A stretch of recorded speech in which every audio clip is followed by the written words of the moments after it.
morning, everyone. Welcome to Summer Church. Today, our message is celebrating your weakness allows you to cross the stream. Our scripture comes from Genesis chapter 32, verses 22 through 31.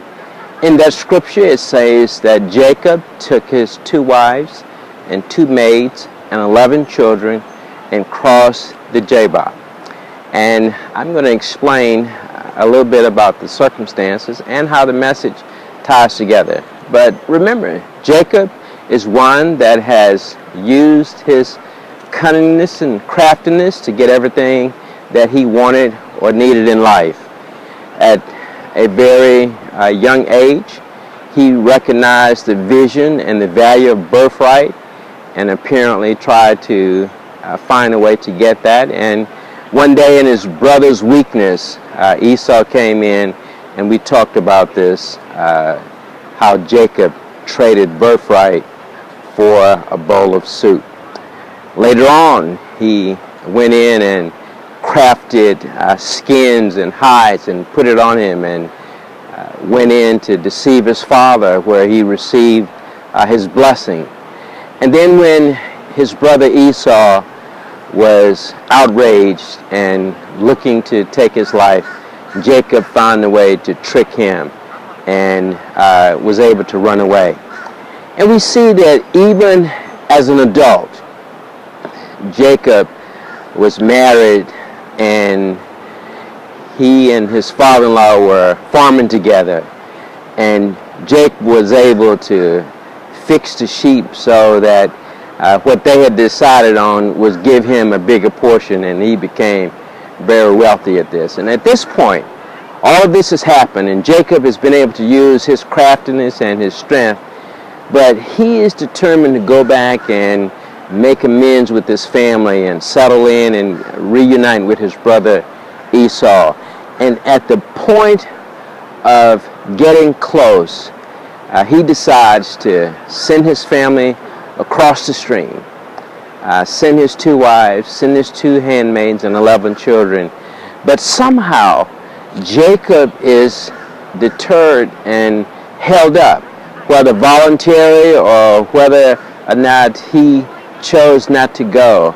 But throughout the night, the scripture says that he wrestled with an angel, and he got to the point where the angel made his hip go out of socket, and he proceeded to ask the angel to bless him. And I think that this helps us to understand that when we look to lead our lives and go on to be productive around other people amongst our family, it doesn't necessarily take the craftiness that we know how to get things done. It doesn't necessarily take the being able to outwit people, but all of us have weaknesses. All of us have things that are shortfall in our lives. And Jacob had to come to the point that he was in a position that before he could go across the stream to reunite with his family, he had to realize that he had a limp, that there was something that he couldn't do by himself.